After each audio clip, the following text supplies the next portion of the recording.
the buck stops with Bongbong Marcos. He is in fact the president.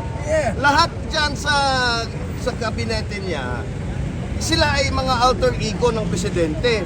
Down to the last bureaucrat, binabastos na nila yung pera ng sambayanan, binabastos na nila yung konstitusyon natin, binabastos na nila yung basic rights of individuals, no? Proud, hindi na proud itong kanyang mga kakampi, which is dosi sila sa team nila sa senatorial. Bakit parang wala yata tayo nakikita ng mga posters? Siguro, pabalik-balik ka dito sa Metro Manila, wala kaya tang nakikitang mga posters na tinataas ni BBM?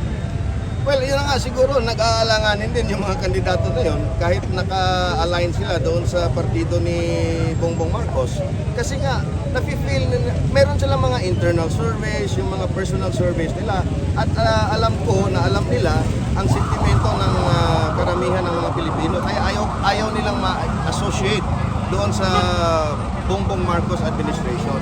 Therefore, ano to kabaliktaran noong panahon ni PRRD ang nangyayari nito ngayon. No? At lalong-lalo na pag may inendorso si VP Sara, yun talaga ang final nail in the coffin dito sa mga kalaban or nasa Bongbong administration na lineup.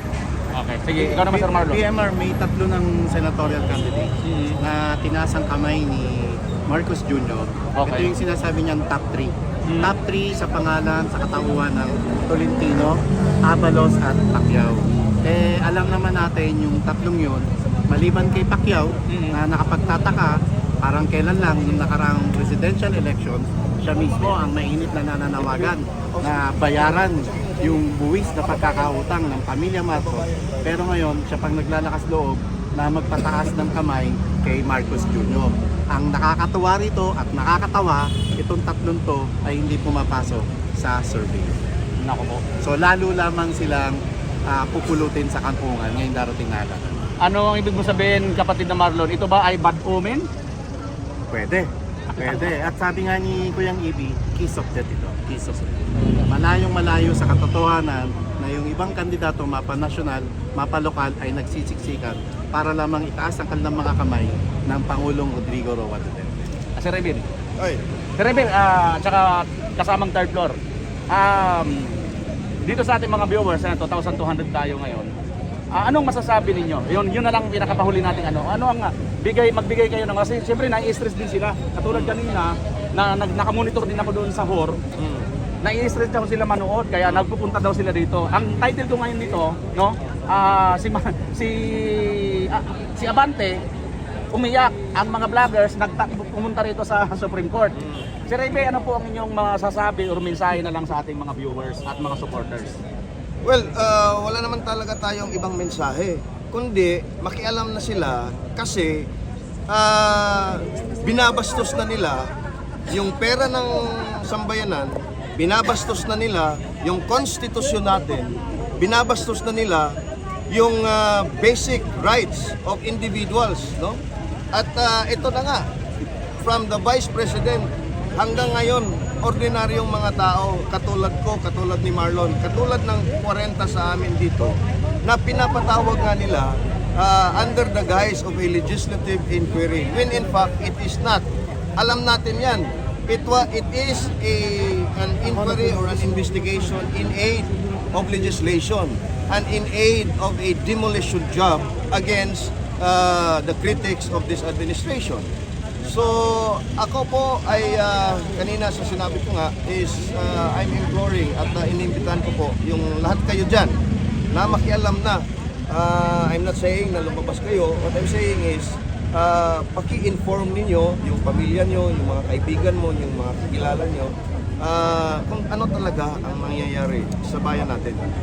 Yun lang. Sir, isang tanong lang sir. Sige. Direct to the point. Kayo po ba naniniwala na may kinalaman po si Bongbong Marcos sa lahat na ito na panggigipit sa mga vlogger? Dahil alam naman po natin na lahat ng mga vlogger ay nagsasalita, hindi lang po against sa mga kongresista na mga napakakapalang mukha, kundi sa totoong nangyayari sa ating bansa na ang pinupunto natin lagi ay ang lahat na ito ay may kinalaman si Marcos Sr. sa lahat na kapalpakan sa bansa natin. Well, of course, no, kasi nga, the buck stops with Bongbong Marcos. He is in fact the president. Lahat dyan sa kabinete niya, sila ay mga alter ego ng presidente. down to the last bureaucrat. Putang ina siya pa yung nagdidepensa ngayon sa palpak na trabaho ng legislative kung saan nga nakitaan ng mga blanco yung BICAM report. So, hindi lang si Bongbong Marcos, no, ang may alam dito. It's the triumvirate of Lisa Marcos and Martin Romualdez. This is history repeating itself. During the first Marcos administration, we have the Ferdinand Marcos Sr., we have Imelda Romualdez Marcos dictating into her husband, the president. We have Lisa Araneta Marcos now dictating to his weak, bangag president husband Bongbong Marcos. And we have another Romualdez, Speaker of the House, kung saan in the first Marcos regime, itong tatay niya na si Pocoy Romualdez was the biggest crony of then President Ferdinand Marcos Sr. And I will argue, itong administrasyon na to, itong the same Romualdez Araneta Marcos triumvirate, a triumvirate dictatorship, will meet the same fate. Tama si Pangulong Rodrigo Duterte. They will suffer the same manner yung first Marcos regime. No? Hindi ko na sasabihin kung ano yun. History will repeat itself. It's repeating now. And therefore, abangan na lang natin. Malapit na. Hopefully, malapit na.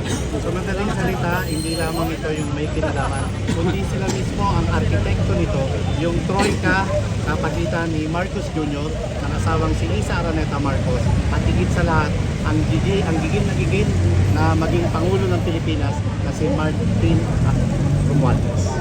Salamat sir, maraming salamat. Alright. Sige. Salamat. Spoke about on my social media accounts, no? Ay nga po, ganun yung mga parts, no? Actually, nung when I woke up kanina, about it was 5:30 in the morning, parang si Eric Sylvester, yung aking accent. 6:30 and 5:30 in the morning. I woke up. Sabi ko sa sarili ko, pistinyawa, ano na mo ba din yun? Abot mo ba din yung animal? Why am I here? You know why am I here? Because I was labeled so many names. Because I chose to write my opinions on my social media accounts. I've been labeled a Russia-trained Chinese propagandist. I've been labeled as a paid Pastor Apollo Kibuloy apologist. Most recently, I was labeled as a DDS double agent. Pero ako, wala akong problema na. You can label me anything. I don't really care. What I cannot accept. I'm sorry? Okay. What I cannot accept is for me to find my name published in the Inquirer, allegedly from a press statement of Dan Fernandez. And I was one of those 40 na nilista nila na iniimbitahan nga precisely because parang na-construe na kami ay fake news spreader, isa ako. At Pogo vlogger at narco vlogger. That I cannot accept. Why? Because hindi rin naman tayo politiko eh. Katulad nila, sinusulat lang namin at sinasabi lang namin ang mga opinion namin. Ano yung nangyayari sa bansa namin? Galing kami ng Cebu, Bisaya, Mindoro, Cebu. You know, we never really thought that people in Congress would care about what we opine or what we write. Pero, because, yun na nga, dahil nga gusto nilang i-silence yung legitimate political dissent at medyo nahahangan na sila sa aming mga kritisismo, talagang gusto nila patahimikin tayo. That's why, collectively, we've decided to go the legal route. Because the legal route is where we will be given a fair trial or a fair opportunity to defend ourselves. Not in the biggest crocodile farm of the country, Congress. Kasi we've seen it. They are not just out to silent legitimate political dissent. They are out to destroy the reputation of everyone that they perceive to be their political enemies. Case in point, the hearing on Alice Go, Cassandra Leong, and a few others. Anong napala nila? Out of the 4 cases na pinile nila, ang nag-prosper lang for the violation of 2 others were dismissed. But imagine the trauma. You've seen it. Naka-live stream. The trauma, the emotional suffering Cassandra Leong were subjected to. And that can never be repaired back to the previous state where before Cassandra Leong was summoned. And until now, I think she's still being detained somewhere. Di ba? So kaya, yun ang napag-desisyonan namin. But did Congress offer an apology or offer an explanation? In fact, ang headline nun was just Alice Go yung kaso.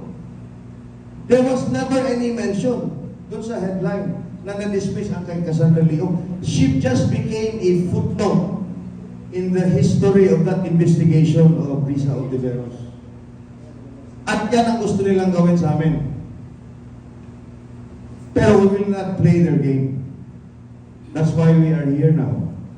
Secondly, fake news. The biggest purveyor of fake news is Bongbong Marcos himself. And the biggest fake news until now is the 20 pesos per kilo na bigas. Diba? In August of last year, during the KOJCC, anong fake news ang sinabi ni Bongbong Marcos? Walang baril at walang tear gas daw yung mga polis na nag-raid doon. Di ba? Yes! Pati vlogger din si Bongbong Marcos. Di ba? Nag-vlog din yung putang ina na. Di ba? So why not summon him? Dapat kasama dyan. Exactly. Representative Luistro, who I think now is the younger sister of Lila de Lima, tingnan mo yung sinabi niya. Ha? Anong sinabi niya? During the bombing daw of the San Pedro Cathedral, I don't know anong bombing yun kasi it was bombed twice, once in 1981 and another one in 1993, if I recall. At sinabi niya doon sa hearing na utos daw yun ni then Mayor PRRD, no? Rodi Duterte. Samantalang fiscal pa noon si PRRD. Di bakit hindi nila pinatawag itong si Luistro? And it's on record in the transcript of the stenographic notes of their hearing. Di ba? So again, kami po, no? Kami medyo, mga Bisaya lang kami, but we chose to come here para may makita namin sa kanila na kami po doon sa Cebu at the Bisaya speaking part of the country. Yeah, with our lawyer, our able lawyer here, no? Attorney Erin, na ginawa na lang para dito kanina. Sorry, attorney. So, nandito po kami, not only to bring the voice of the Visayan speaking part of the country, but, you know, lahat natin, kasi laban talaga natin itong lahat. Kung walang tatayo at walang titindig at walang makikibaka sa ating basic rights, talagang wala. Kasi wala na tayo. This is a totalitarian government. This is an absolute authoritarian regime. Make no mistake about it. And the only remaining option that we have, the last bastion of our democracy, is the Supreme Court. That's why we were there and we hope na sasagutin tayo at papamulan tayo sa ating hinihingi. Alright, salamat po!